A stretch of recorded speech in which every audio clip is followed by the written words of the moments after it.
Hello and welcome to the very first Bridgerton fancast. We're a podcast created by two fangirls to discuss the sizzling hot Netflix show Bridgerton. Before we begin, let us introduce ourselves to any new listeners. My name is Michelle. I live in the States. You can find me on Instagram and Twitter at Musings. That's Musings with 3 M's. I know it's weird, but hey. I live in England. I tweet and Instagram at Rita Bites, spelt how it sounds. Each week, we are going to be bringing you a little recap and discussion of each episode of the show, one at a time. So if you're one of the few people who haven't binged it all in one go, do not worry, this will be a spoiler-free podcast. But even if you did binge it, I think it's going to be worthwhile going back and watching it along with us and taking a bit of a closer inspection of the show's themes and storylines. But before we begin, I think we need to discuss a little bit about our different perspectives. Michelle, I know you had never heard of this before. I foisted it upon you. And for the past year, I've been going, oh, we should do this, we should do this, we should do this. And you've every time been like, what? What's going on? What are you talking about? Huh? You've never heard of this before. Nah. So you're a sweet, innocent summer child coming in with no knowledge of what to expect. Right? I, however, am a long-suffering Bridgerton fangirl. I've been a historical romance reader for most of my adult life now. Oh, I feel so old. This Julia Quinn series came out in the very early 2000s, which is when I read them. And now think back to what the early 2000s were like, dear listener. I mean, the Iraq War was going to be over in a few months. Britney Spears was not a girl, not yet a woman. And people were still into Friends. It was a very different time. God. I think together we will provide a really well-rounded view of the TV adaptation that's not just tinged by my nostalgia. Because, ultimately the show has to satisfy the book readers like me and the people new to the series like you. Yes. So, the first episode is titled Diamond of the First Water and was written by showrunner Chris Van Dusen and directed by Julie Ann Robinson. A woman. Here is a quick recap to remind ourselves of what went down in this jam-packed episode. And it really was jam-packed. What didn't happen?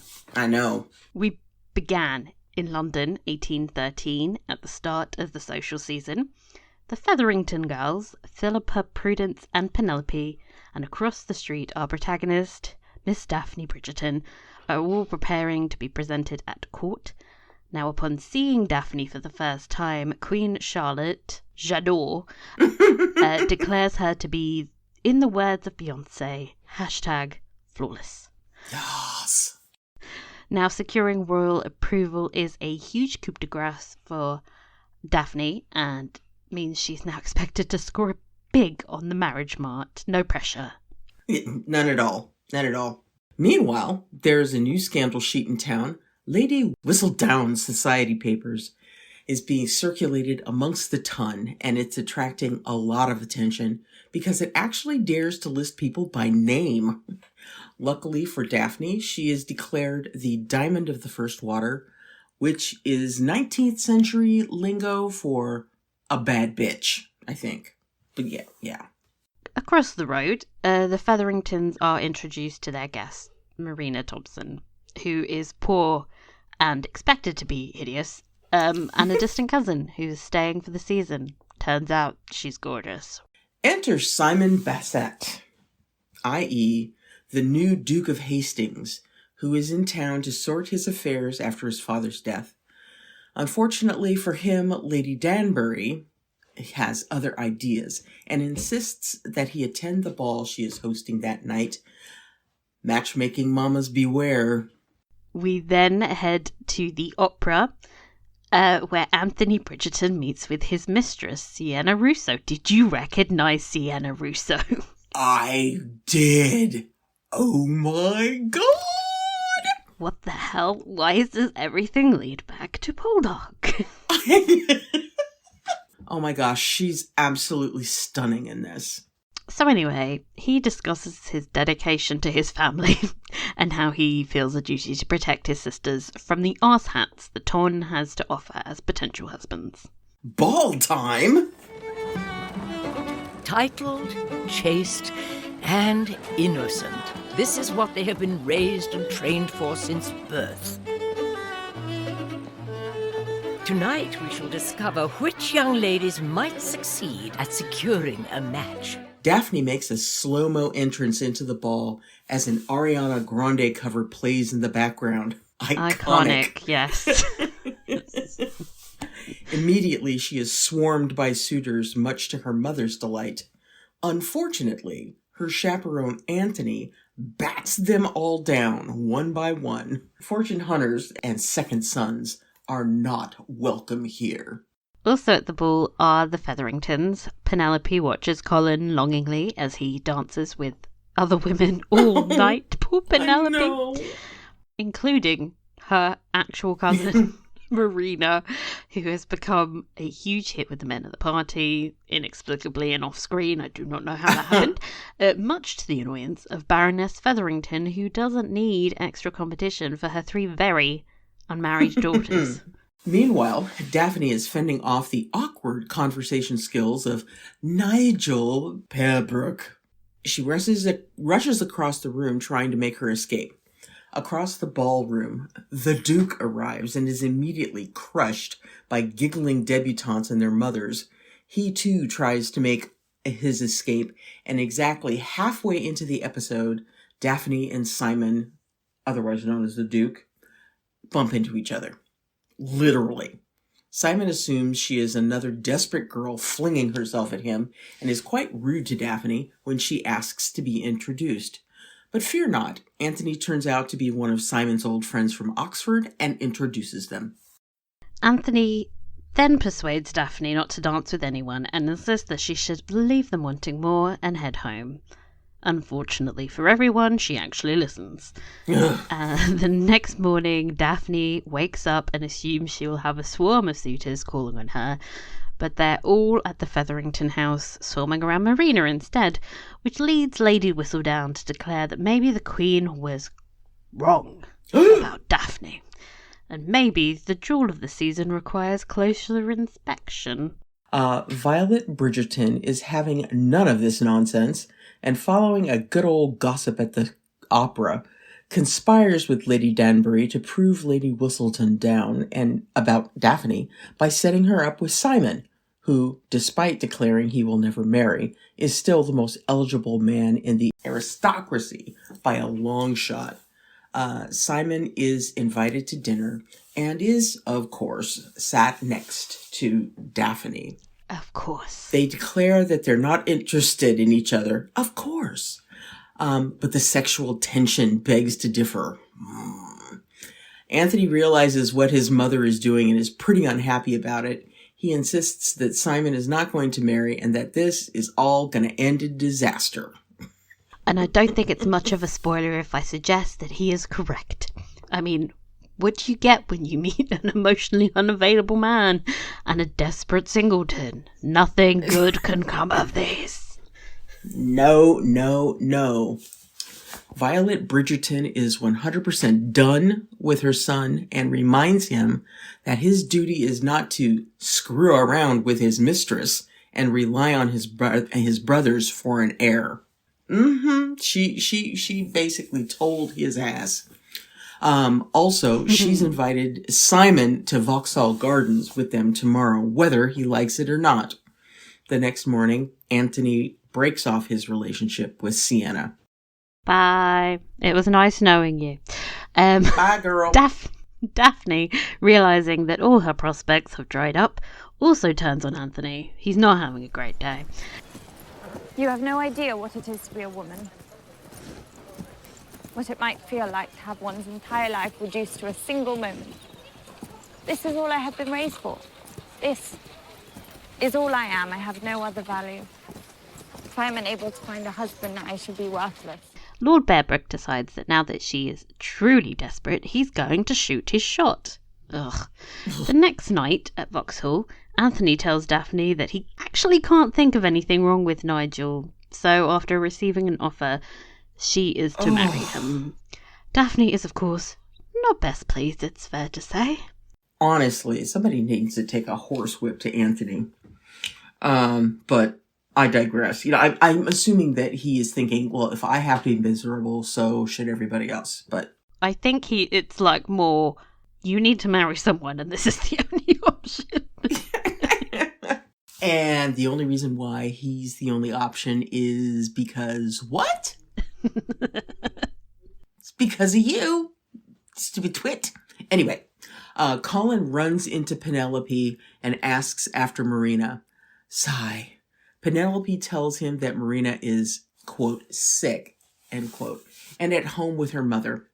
At the Featherington mansion, the Baroness learns that despite being in London now for over a month, Marina has not had her period. When confronted about this, Marina starts insulting her, which gets her slapped, Dynasty style. Slapped? It was a slap and a Capital half. S. Nigel's approach to wooing Daphne takes a dark turn at Vauxhall Garden, it's fair to say. He decides he needs to accost her alone in the dark. Of course. And when she rejects him, as was obviously going to happen, he gets pretty rapey pretty quickly. Yay. Yeah. Thankfully, Daphne has 3 older brothers, so she sucker punches him to the ground. That is when Simon finds them, and Daphne begins freaking out that she will be compromised if anyone finds her alone with both a duke and an unconscious Bearbrook. Just being like, marry me, unconsciously. Somehow, in this confusing conversation, I don't know how it happens, Simon thinks up of a scheme to help them both. We could pretend to form an attachment.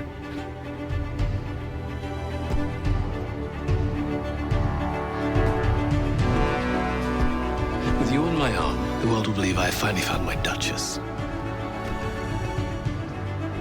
Every presumptuous mother in town will leave me alone, and every suitor will be looking at you. And then they walk back into the public eye and begin waltzing together. And for extra metaphorical heavy-handedness, fireworks are going off in the background. Just a subtle hint. The end. Yes. Okay. What were your first impressions? Oh my lord. I absolutely freaking loved it. It was beautiful. I mean, the scenery, the costumes, dear lord, the costumes are exquisite. The Featheringtons are insane. Yes, I know. And I loved the introduction at court where the 3 girls walk into the room and, of course, they have difficulty getting through the door because they're all walking 3 abreast. Yes. And the giant ostrich plumes on their heads. I think it would be fine if it was just one person walking through the door, but for all 3 of them to be coming at you with these giant plumes on their heads, it was just like, oh my god. I really need to see Penelope in a colour that is not bright yellow or bright orange. I know. I'm just, what is going on? She doesn't need to look like citrus. No, she does not. But I just loved it. I loved it. One of the things that I know we commented on when we did the David Copperfield episode just a few weeks back about the fact that this is a multi-ethnic casting of this piece. And so, it is so refreshing to see people that actually resemble me or, members of my family, interspersed within this show, and for them not to be maids or butlers or, fill in the blank, and it's not, I don't find it to be a distraction at all. No. I am bought in hook, line, and sinker, for this. But I just loved it. I loved it. How about you? Oh my God. There was so much pressure on this to be good because I've been making everybody talk about this for a while. I know. And you've been so excited about this for months and months and months. So can you see why? Yeah, can you see God. why? I can imagine if this thing had sucked. Oh my God. I mean, there's still time, but so far, Yeah, so well, great. of course. I think about like 3 minutes in, I paused it. I think it was just after Eloise had screamed, "Daphne, make haste." Yes. I was like, "Oh, this is Yeah. perfect. This is exactly Yes. this is it." And just throughout, I was blown away. Like all the characters are exactly how you imagine them, and all of the music is like pop songs. Like when Thank You Next started playing, I was like, "Oh my God, this is how I would make something." I was just so overwhelmed. Like I don't know that I took anything in the first time I saw it.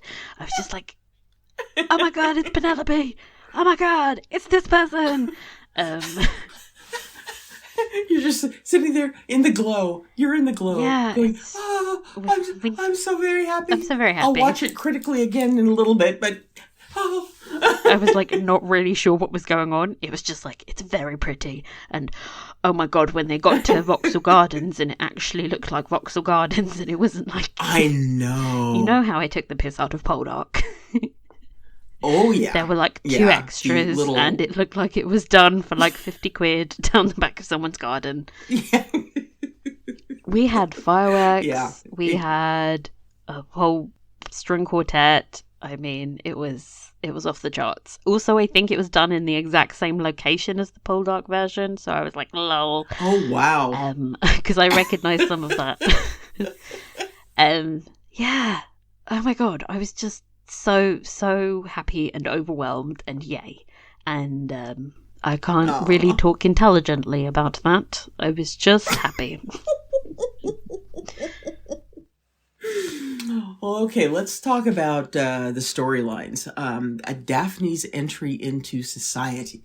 So this is a little bit different than how it's presented in the book because Daphne, when she meets Simon, it's actually her second season. So we're... I think starting from her first coming into society is actually really clever. I was like, when have you ever seen anybody being introduced at court in a period drama ever? Like, you just don't really see it. Never. And it's like such a particular awkward scenario that every one of these girls had to go through. And I think it's a really good setup for like setting up what their priorities are, the pressure that they're under, and all the different family dynamics, because like just in that tiny scene of them all getting into their carriages at the beginning, you know that the Featheringtons are insane and their mother is like borderline evil and that Daphne's mother has done a good job. Oh gosh. Well, you know who plays the mom in the Featherington family?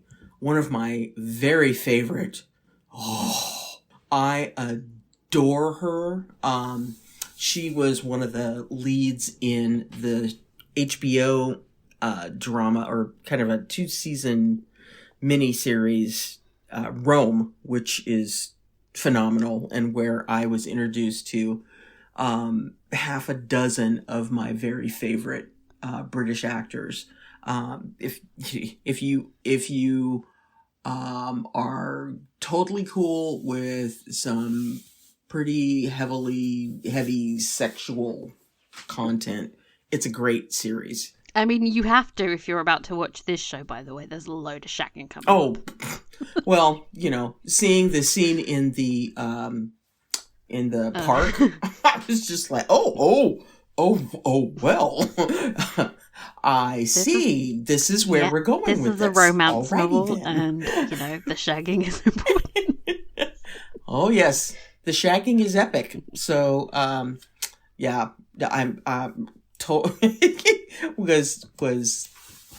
yeah. Anyway.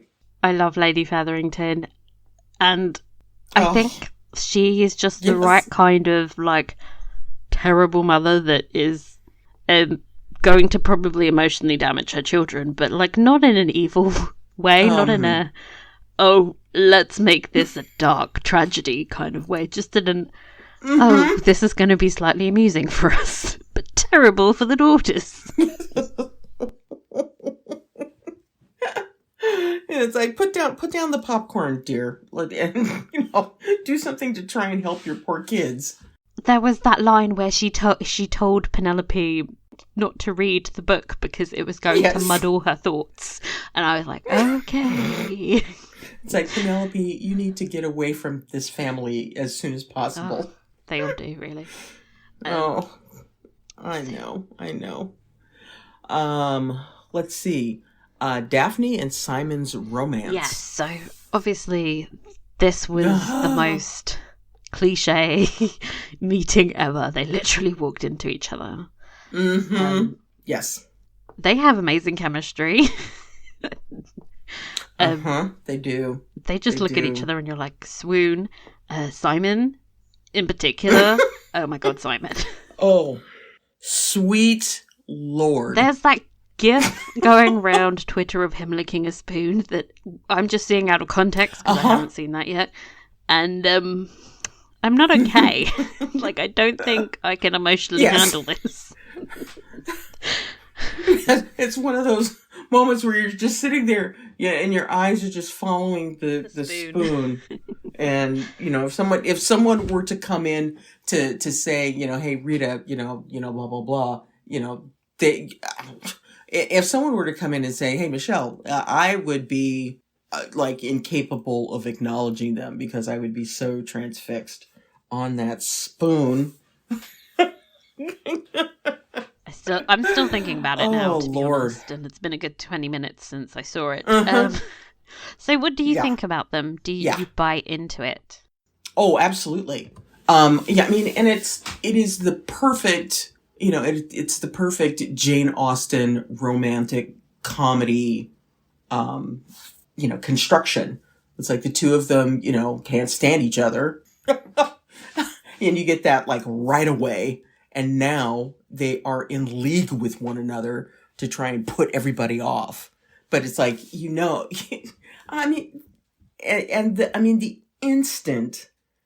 instant they started waltzing, and he said, look into my eyes, we have to appear to be, madly in love and blah, blah, blah. And it was just like, yeah, I'm there.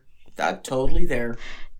So there. I love a good, we're fake it, the cliche of, we're going to fake a romance. Exactly. And be like, yeah, how's that going to work out for you kids? I honestly can't wait to see how it ends because, desperate to watch this. And you're torturing me by making me wait. Damn it. You got to do this properly. Do it properly. I'm going to do it. Yes.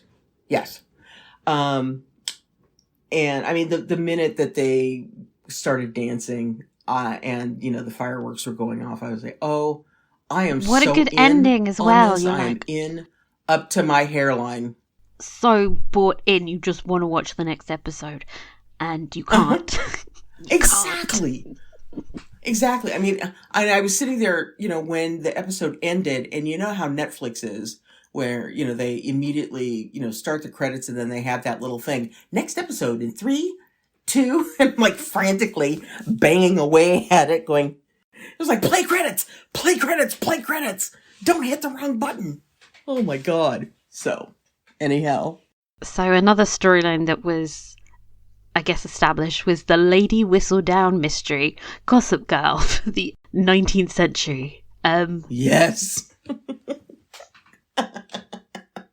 This is such a great hook for the show, and I remember when the trailer came out, that was how they sold it. Do you have any idea who Lady Whistledown could be? Well, I know who she is, who they cast for her. At least the voice. I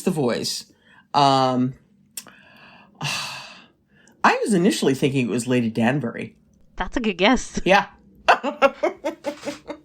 They were like, Lady Danbury has an incredible voice, by the way. I just have to mention that. She enunciates absolutely everything. I know. She's another one of my favorites. I think it's Lady Danbury. Okay, we'll keep a running score. See who you think it is at the end. Yes.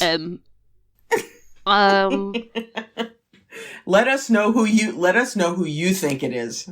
I know who it is. So, well, the thing is, with like this storyline really works if you know who Lady Whistledown is, and if you don't know who Lady Whistledown is, because I'm sort of watching it like going, awesome. Ooh, what's this person doing? Are they in the background of this scene? Maybe they are, maybe they're not. I just know some stuff and it's great. And it's great that it works on two different levels, because you can watch it as a mystery and you can still like enjoy it when you know the answer. That's me lording my knowledge over you. Over. You're a mean person. Marina's bun in the oven. Ugh. Oh. Marina's a new character, so I have absolutely no idea what's going on with this. Oh. This was when they announced that she was pregnant. I was like, oh, snap. I was like, I mean, initially I was thinking, okay, so she's, absolutely perfect. She's beautiful. She's charming. Everybody is falling over themselves to try and get her attention. And then the other shoe dropped and I was like, oh, Thank you. There's a flaw here. Well, I mean, her character needs something to make her, not a trope, not just a, yes, of course, I'm perfect and blah, blah, blah, blah, that kind of thing. I think it was wonderful. Well, okay, it's not wonderful, but you know what I mean. I was like low-key hating her because she's getting in the way of Penelope and Colin being there. Not that Colin even knows this. We need to cosh Colin just over the head. Colin, what are you doing, son? What are you doing? Don't look at any of these other women. This one over here. With this plot twist is intriguing to me because it's like, oh, this isn't a love triangle. Like, this isn't what this is. Marina's got her own thing going on, and I'm intrigued. Plot twist at the end of the episode, though. There's like 5 minutes left, and they were suddenly like, oh yeah, and she's pregnant. That's such a soap opera move. Yeah, I love it. Really, wait, what? And they capped the scene off with a slap. I mean... Yes. They acted that scene really well, or the actress playing Marina wound up with a sore cheek. Because it looked like it hurt something fierce. I think if I was her, I'd be like, go on, do it, slap me. I just want to know what it feels like to be slapped by you. You're so fabulous. Oh, man. So, anyhow, yeah, I'm looking forward to seeing where this goes. So, favorite scenes. I know we've already talked about one of them that you had noted. Yeah. The three Featherington sisters trying to get through Wonderway, like all at the same time. Just that whole thing. Hilarious. Also, them all sitting in the carriage together. It's like, that is designed for 2 people at most. What are you doing? We're just going to cram all of that humanity and taffeta into one little seat. And My one tip is to everybody just always watch Penelope's face whenever there's a Featherington scene, because she is either laughing or giggling in all of them. Yes. And nobody, like, everybody else is being so dramatic and serious that she's just giggling softly to herself. It's brilliant. The other character that I really like, and I know we're not talking about characters so much right now, but what is the name of Daphne's sister, the sarcastic one? Ooh, Eloise. Oh my God. I love her so much. She is very important to the fandom. We are all in awe of her. I love her. I think seeing her on screen made me realise that, I'm the Eloise of my family. Just trying to rile everyone up. It's brilliant. We love her. Oh, gosh. Let's see. Violet and Anthony's scene in his study. Yes, I think to me that was like the acting performance of the episode. I was like, yeah, there's so much nuance to this scene. It sort of starts off with Anthony being annoying as always, and then it sort of turns into Violet sort of bristling against the patriarchy in a sense. She's like, my son is telling me how to run my family, like, screw this. And then, like, it's when she starts attacking him for being a hypocrite, yes, and not doing his duty. I was there for it. It was delicious, but then I also, at the end, right, he looks so sad. I'm like, oh my God, my poor Anthony. It's just a scene where you're like, oh, you are both kind of correct in your own ways. As much as Violet is standing up for Daphne and is correct, I do feel bad for Anthony, because you get the sense that he is trying to do what he thinks is right and is just terrible at it. Like, yes. He can't process human emotion. He needs some deep therapy. But he's a nice person with great hair and sideburns. Oh, he's got the pointy sideburns. Oh my God, the scene where they're naked, like earlier in the episode, I was having a mental break. I was just not like it. Yes. I can't find words right now because it was a lot. It was a lot for me. It was just so much pretty. So much pretty. Oh God, this cast. And what are your favourite scenes? Oh my Lord. I think the scene obviously where the Duke and Daphne, hatched their scene. That whole last scene I thought was great. Yeah. And I also loved the scene where Colin and Penelope wind up dancing. Oh, the height difference is so cute. I know. They're so adorable. I can't stand it. I just can't stand it. Just be together. Let me see. I thought that the scene with, oh God, what the hell is his name? Describe him, I will tell you.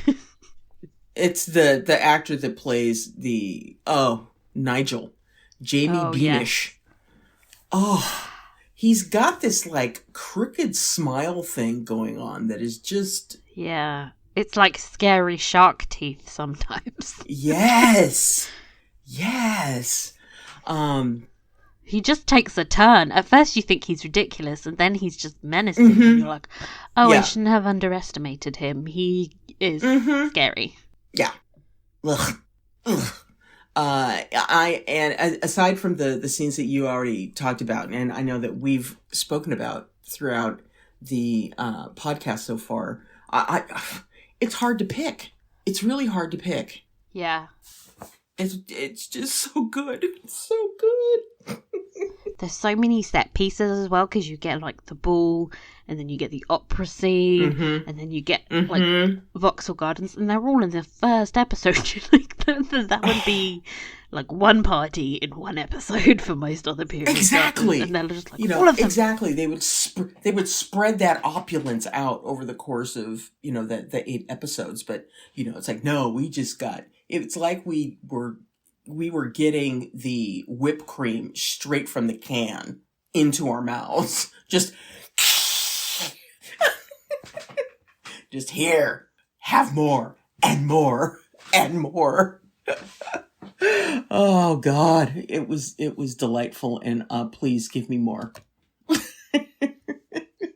Please give me more. Was there anything that you didn't enjoy, the plots, or no? Big pause. For me, I thought that the show flowed so well, and I was totally on board with everything. I didn't find anything that I didn't like. Maybe I'm just giddy and overexcited for new period drama. But hey, I'll take it. Let 2020 at least give me a freaking cherry on top of my sundae. God damn it. I think first time through I was the same. I rewatched it last night, and I think of all the plots, I'm least invested in Marina's because she's a real non-entity to me. She barely had any dialogue until the end. But hopefully we get to know her more in the next few episodes. It was obviously a decision to sort of keep her a little bit of a mystery on purpose. So it's also I don't really like the title sequence, but okay, that's fine. It's a bit too computery for me. The music's good, but the music is great. It just looks a bit funny to me, but whatever. I can skip over that. It's fine. Yeah. we can work around that.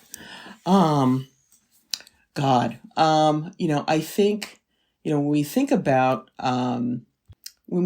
favorite performances, and I know that we've spoken about a few of them so far. Are there any that, were absolutely A1 number at the top, oh my God, thank you, Lord, for giving me this?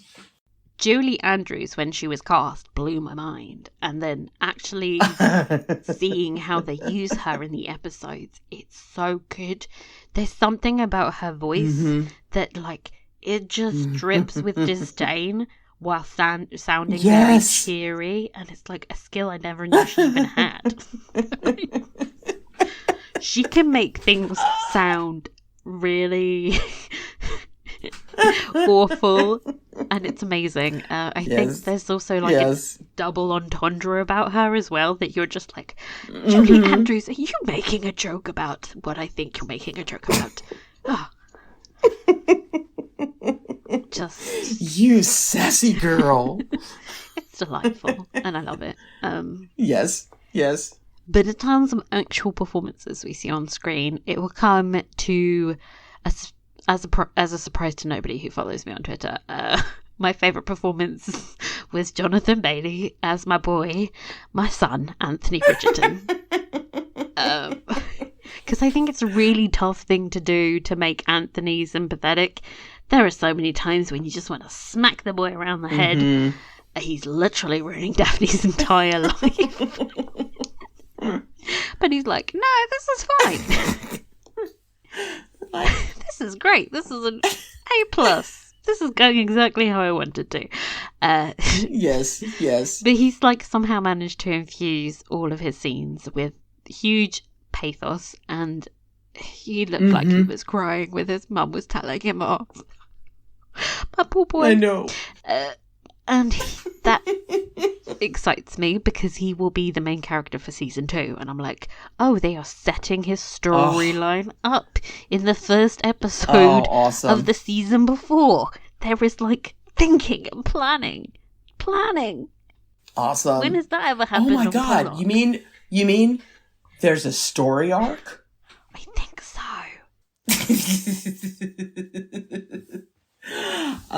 I love Penelope. I heart her so much. And Eloise.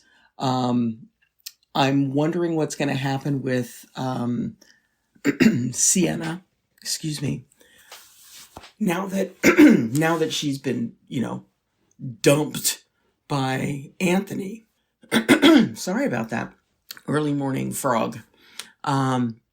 Lady Danbury. Oh my God. Yes. Just give me all of the Lady Danbury. Oh. She could read just like the phone book to me. Yes, please. I'd be like, tell me more, Lady Danbury. Yeah, I think the first time I saw her was in an episode of Doctor Who. Again, Everybody's been in Doctor Who. Yeah. And she plays Martha Jones's mom, who is just not a fan of the Doctor at all. But I fell in love with her. I thought she was just so good and so fascinating. And so I'm thrilled to see much more of her, honestly. I mean, the cast's flawless. There's so many like older female performances in here that are like, you're just blown away by, because you don't really see that in many TV shows.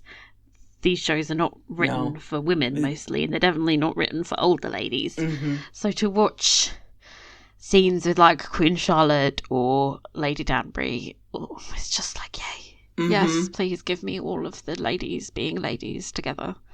I mean, I could watch Violet Bridgerton plot with Lady Danbury.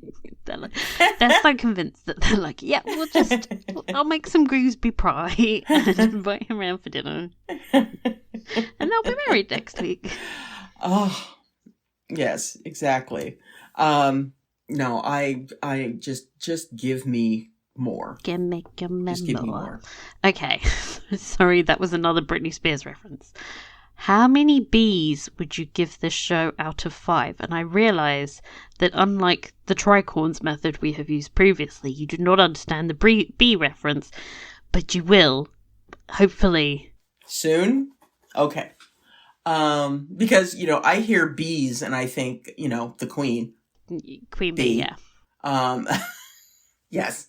So I'm picturing little Beyonce heads. When I talk about how many bees. Anyway, I would give it 5. Me too. Yay! Yeah.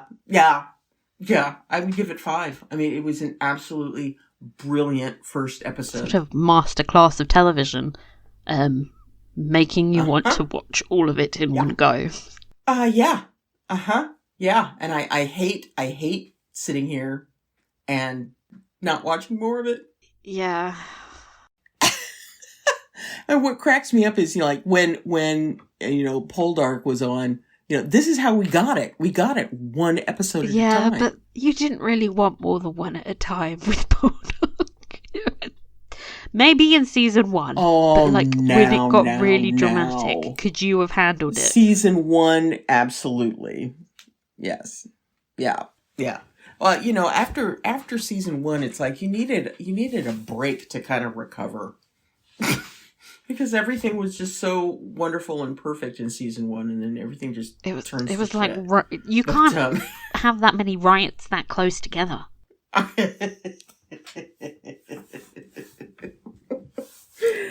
It's a riot every week. Anyway. Off to inbox. Well, let's see. Yeah, and we've got a message from Beth. So, dear podcast queens, oh my goodness. I love your period drama commentary. I can't wait to hear you dig into Bridgerton. I have not read the books. Thank you, a sister. But I have binged this show in 2 days. Oh God, I'm so jealous. Oh God. The costumes are wonderful. The dancing and horseback riding were fabulous. The fireworks and luminaries were fun. Now I had to redact parts of this emails for potential spoilers, and this is my bad, you guys. I didn't tell you. I'm trying to keep Michelle spoiler free. But don't worry, if you do allude to them in emails, because I will be vetting them. And there might be whole emails where it's just like, hello, redacted, bye. But they will happen. And I will drum my heels on the floor in frustration. Let's see. It goes on. Sexual virtue culture is so damaging to women and children even today in many parts of this planet. Thank you for creating such quality content. Happy New Year, Beth. Well, Happy New Year to you as well. That was our one and only email, but please email us at bridgertonfancast@gmail.com. I can't say Bridgerton too quickly. I have to enunciate. We have a Tumblr Ask box as well that you can send anonymous comments to. But email. Nice. But email. It's easier. Okay. Now let's read the description for episode 102. Yes. The episode is called Shock and Delight. Ooh. And the episode description reads as follows. Simon's apparent courtship of Daphne angers her brother Anthony and threatens to ruin the arrangements he's made. Maria opens up to a curious Penelope. Okay. God. That is Come on now. really, really freaking vague. Oh, yeah. What are you most looking forward to in the next episode, other than just seeing it with your eyeballs? I want to learn more about what's going on with Marina. I know you said it's, wasn't as interesting to you, but the pregnancy aspect has kind of raised an eyebrow. I think I just wasn't very interested in Marina, because she didn't say anything. She was just pretty, and now I'm like, oh, there's a rebellious side to you, Marina, that I'm now intrigued by. Yes. So I'm interested to find out more about Marina. Very curious about why Anthony is foisting Daphne on that horrible man. I mean, I think he's doing this because of, that scene on horseback where she's like, this is all I've been raised to do. All I need to do is get married, blah, blah, blah. And she makes him feel like real shitty that she has no prospects. So he's like, okay, I'll get you married then. And he picks the worst person. And it's like, it's like, dude, seriously, what the fuck? It's like that classic male thing where you tell them how you're feeling and then they go and try and solve your problem for you. And then it's like, I didn't need you to solve the problem. I needed you to be sympathetic. What you have done has now made it worse. Yeah. It's like not helping at all. But tune in next week where I will still make excuses for Anthony because he is just so pretty. Oh, Lord. And of course, I'm very eager to see how Simon and Daphne continue to work on this scheme of theirs. Because they're going to have to get together to kind of talk details about kind of how to proceed. And of course, those conversations are going to be, absolutely chock-a-block of sexual tension as well. So just give it to me now. And I'm glad that we've finally done this, so I can go and watch episode 2 now. Yes. I will probably be late putting up the episode because I really want to watch the second one. Oh gosh, how about you? I want to see more Simon and Daphne flirting. Yes. I want Anthony to take his shirt off again. I want Marina to be more interesting now and Penelope to have something to do other than stare at Colin, because as much as I do appreciate that whole thing, it makes my heart hurt. Yes. I want to see her say sentences to other people. Yes. Yeah. Oh gosh, it'll be wonderful watching her character blossom. It really will. Oh. Yeah. So. Oh, Penelope, my heart. I know. Well, gang, that is all from us this time, but we'll be back next week recapping and discussing the second episode. Until then, you can follow us on social media. We are at Bridgerton Fancast on Twitter, Instagram, and Facebook. You can email us at bridgertonfancast@email.com or go to our message page on Tumblr. And remember to subscribe, rate, and review the podcast because it really helps us reach a larger audience. Thank you so much for listening, and you will hear from us next week. Yay! Bye. Bye.